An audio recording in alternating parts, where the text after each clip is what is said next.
Hi everybody, welcome. Have a seat, get comfortable. We're going to be here for a little while, so make sure you find a spot that you can be in for a while.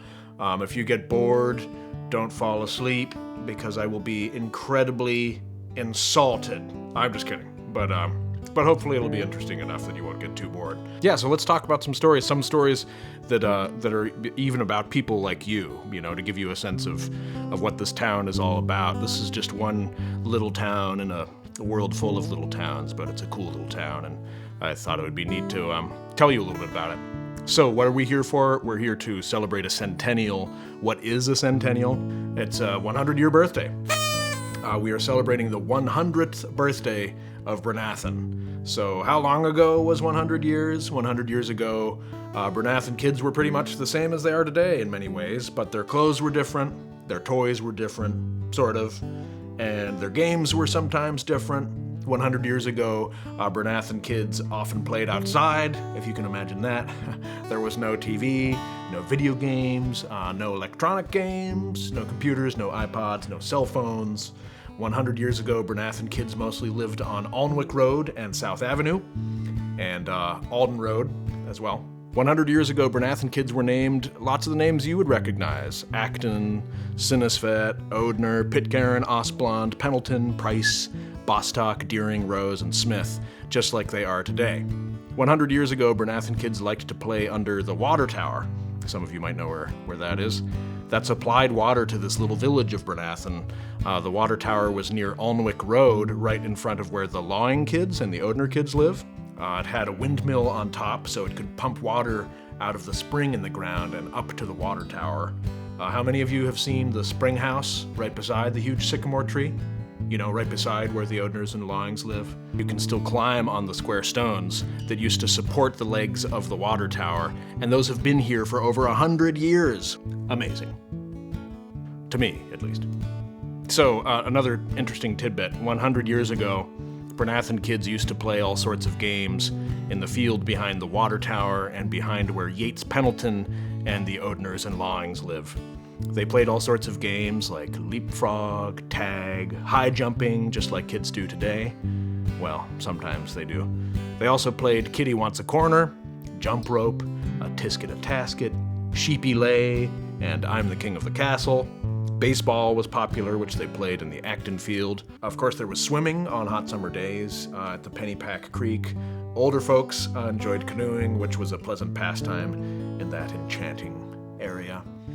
At the time, the creek was wider in many places. The canoes were locked and chained in a small bay not far from a large picnic area on the right side of the railroad tracks. The picnic area was called Walnut Grove. It was between the railroad tracks, which is now the trail, and the Pennypack Creek just below the Bryn Athyn post office. In the winter, the kids went sledding on the Cathedral Hill and back in the area that is known as Sleepy Hollow. On really cold days, when the ice was frozen thick, the Pennypack Creek made a magnificent ice rink. How cool is that? A long sheet of ice as far as the paper mill covered bridge. There was a little path through the field below the Osblond house, which now belongs to Rick and Kelly Osblond, and Aubrey Osblond, of course. That little path was a quick way to get there. The Vinet children, which we're going to talk about more, would sometimes build a big bonfire. They would sit and watch the skaters flash by. One day, France Vinet's father, Monsieur Vinet, was looking very well pleased to be using his interesting ice skates that he'd acquired in, of course, Holland. 100 years ago in Bryn Athyn, the kids liked to climb trees. There was a little section of woods where the kids often played. It was called Lesher's Woods. It was on the hill near the cathedral, over toward where Cairncrest sits today. That's the sort of orange, peachy mansion over there. In those days, there were no cars, and some of the older students built tree houses high up in the trees of Lesher's Woods as a retreat. I believe that young Harold Pitcairn was the owner of one of them. There were 3 of them altogether. Anyway, one winter day, it was a particularly cold one, and for some reason classes were dismissed from school, so 3 girls decided to follow the path leading to the tree houses in Lesher's Woods. Those 3 girls were France Vinet, a 7th grader at the Bryn Athyn Elementary School, and her sisters Rachel and Lucienne. Their father, Camille Vinet, was a teacher at the Academy of the New Church. Because Monsieur Vinet had come from France, he taught French, that's right. Bonjour. The Vinet family lived on South Avenue near where Xavier Sinisfet lives. Anyway, one day the three Vinet girls went to the first treehouse in Lesher's Woods, which had a hanging ladder, and they climbed up that ladder, and this treehouse was amazing. It was very cozy. It had 2 cots, mattresses, pillows, electric wires, books, etc. And at France's suggestion, the 3 girls tossed all of this stuff out of the treehouse. They tossed it all overboard. Well, it seemed this damage was soon discovered. Someone had seen them going in the direction of Lesher's Woods. Otho Heilmann was principal of the elementary school then, and France was called to his office next day. I don't know what Principal Heilmann said to her exactly, but he made her feel what a terrible thing the 3 girls had done. And France walked home with her head bent and feeling unthinkably ashamed. This experience gave France much to think about and stayed with her. You know, through her adult years, France felt an understanding for the juveniles who commit such acts. Maybe they're bored for the most part and need interesting things to do. Anyway, France was thankful for the stern lecture. Speaking of thanks, Thanksgiving dinner at John Pitcairn's chateau, Caronwood, which we talked about before, was a very colorful event in the young lives of kids in Bryn Athyn 100 years ago. One Thanksgiving, when France Vinet was very small, the Vinet family was invited by Mr. John Pitcairn to come to Caronwood for Thanksgiving dinner. France, she recalls a long dining room where everything seemed gold and white and sparkling. There were 3 wine glasses at each place setting. The children were told to be quiet, and they were, but the noise came afterward. When dinner was over, Mr. John Pitcairn suggested all the children go up and play in the attic while the adults hung out downstairs.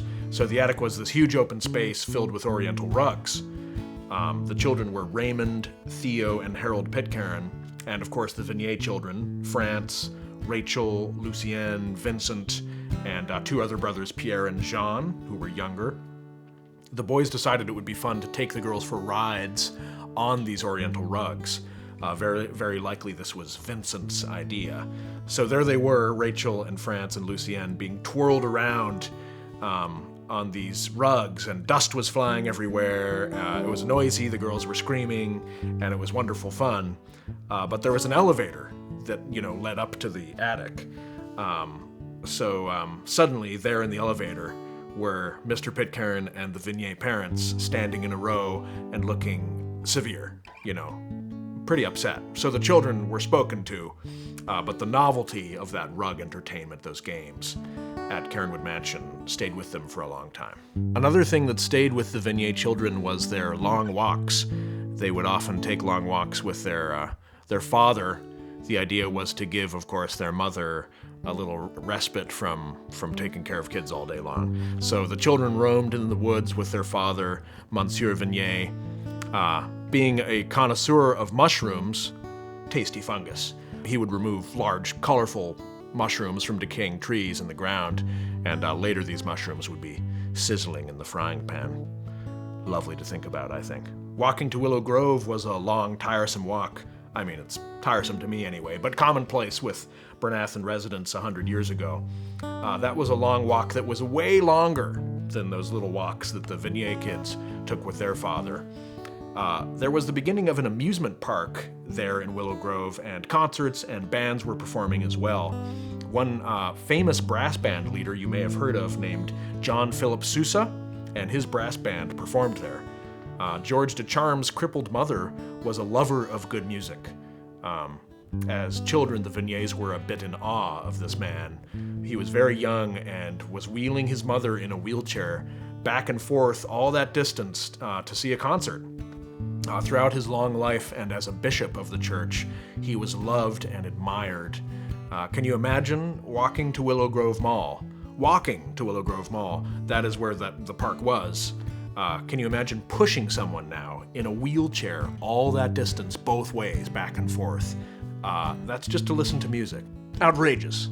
Maybe they took the long walks to Willow Grove 100 years ago because the kids could not watch TV or listen to the radio or anything like that. So it was a form of amusement, of entertainment. Because there was no television and no radios in Bryn Athyn 100 years ago, sometimes old Dr. Acton invited all the children in the neighborhood to his home. He would tell them stories. They were really packed in his little living room, but they loved it. Sometimes the older youngsters would play with little Totsy Acton in his front yard. He was maybe 2 or 3 at the time, the last child in the Acton family, and they loved playing with him. Dear sweet Mrs. Acton came out of the house one day and gathered all of the children around her and said, "You know, Totsy is growing up to be a big boy now, and it would be better if we all called him by his real name, his given name, which is Win." So all the kids looked at her and nodded, and from then on they called him Win. So Win grew up to be a fine minister, the second minister in that family, and walking back and forth to school, France Vinet often passed Dr. Acton. His manner of walking seemed to fascinate her. He walked very briskly, shoulders bent forward as if to increase his speed without running. He always looked so tense and deep in thought. His right arm would swing vigorously back and forth, his hand clenched tightly. France would often watch Dr. Acton walking down Huntington Turnpike. Yes, so you might be wondering, Huntington Turnpike? And that is what I said. And so I should probably explain myself. Yes, the Pike or Huntington Pike, that road that runs through the center of Bryn Athyn, was originally called the Huntington Turnpike. Since I mentioned the Pike, it must, I should describe it as it was 100 years ago. For one thing, the road was much narrower then than it is now. It wasn't paved, it was dirt and with a little bit of gravel. And it was very, very dusty. Potholes galore. And fascinatingly, an old toll gate, a toll house, stood at the intersection where Tomlinson Road comes in on the side where the cathedral was built, if you can imagine that. It was this little brown, elongated building, which actually burnt down eventually. When any conveyance came by, the toll man would be there in his little box to collect the driver's fee, generally a few cents. The traffic was very occasional, no cars of course. A big heavily loaded hay wagon now and then, farm machinery, a farmer taking his produce to the farmer's market in Philadelphia, say, bicyclists, people on buggies, wagons, carriages, delivery carts. Though they wouldn't probably want this to be spread too far, Bryn Athyn people that were just going from, say, the Cairnwood entrance to Bethairs could avoid paying this toll. They would go down Cathedral Road, around the Cairncrest driveway, and then up Quarry Road and join the Pike below the toll gate, and thereby would skip the whole toll experience. Amazing. John Pitcairn's young and only daughter was named Vera. The other children in Bryn Athyn remember seeing Vera's open carriage and horse racing down the Huntington Turnpike. Must have been quite a sight. Now remember, I've mentioned some things I should clear up here. Cars did exist 100 years ago. They had been invented then, but there were not very many cars around yet. So most people in Bryn Athyn still traveled by horseback or in a horse-drawn carriage. Little Vera's carriage and the horse's bridle and harness were resplendent with gold fringes, and these danced wildly as the horse dashed by. The beauty of that remains vivid in many people's minds. When France Vinet was a young girl in the 4th or 5th grade, her class was learning about Indians and their way of life. We, of course, call these people Native Americans now. The children read the Indian legends and memorized poetry. It was all beautiful and dreamlike to them. By the shores of Gitche Gumee, by the deep sea waters, stood the wigwam of Nakoma, daughter of the moon Nakoma. The poetry rang in their ears like music. France wanted so much to be an Indian. Well, there was a small assembly of the elementary school, and a teacher stood up at the end and asked if anybody would like to say anything. So little France Vinet raised her hand, and the teacher beckoned her up front. So France had this opportunity, and she decided to really play it large. Gesticulating, she declared that she and her whole family were Indians. They all lived near the Pennypack like Indians, and she tried to explain what they did. The children listened to her very seriously. They totally believed her, but the teachers were trying to conceal their laughter. Many Indian arrowheads, by the way, have been found along the banks of the Pennypack Creek. So that means that Native Americans, the Lenape, lived in the area of Bryn Athyn a long time ago, but maybe not so long ago as we may think. When France Vinet was a little girl, she remembers seeing Native Americans, dressed in Indian clothes, just as you'd imagine, walking past her farmhouse on Byberry Road. Pretty amazing. Incredible. When France Vinet was 9 years old, her family lived in a house on South Avenue. One day, her father, Monsieur Vinet, received an inheritance. That must have been nice. It had been a dream of his to move his family out to the countryside. He used the money to purchase a farm to make that dream come true. So the farm was along Byberry Road near Kiana and Caliph Frazier's house. So can you believe it? That was it. That was their move to the countryside, was just Byberry. So winter was a truly difficult time for all of them, I should mention. The kids, of course, thought that the weather was always severe. The snow stayed deep on the ground, the drifts seemed enormous, the roads were never cleared of snow, and they scrambled and struggled through it all going to and returning from school. France was always very, very tired. Feeding the large Vinet family in winter was a problem at times. Food could run short. France Vinet recalls barrels of apples and Unita crackers and other staples in the back kitchen, but these supplies would run low. One day, her father asked her to go with him to the store for supplies in Huntington Valley, about 2 miles away. It was January and it was incredibly cold. The wind was sharp against their faces. There was also a fine sleet that particularly beat them in the face on the way back. They had taken the longest sled they could and boxed it with a heavy wooden crate. It was a big load and awkward as they struggled back over the bumps and furrows of snow on the Huntington Turnpike. The sleet was hitting their faces and closing their eyes. France was cold and tired, and she really just wanted to give up and lie down in the snow. Her father kept saying, "Don't give up, we're almost there, just keep your feet moving." So Papa Vinet kept coaxing France along, and finally they did get back home. France was about 10 or 11 at the time, and long afterwards she thought of this experience and realized it had taught her something, a comprehension of the power of the applied will demonstrated by her father. Can you imagine, everybody, taking a sled down a snow-covered road on a windy, snowy night all the way from Frazier's house to Bethair's to go food shopping, and then pulling that sled full of all those products, full of all that food, all the way back to the Frazier's house? That's pretty amazing.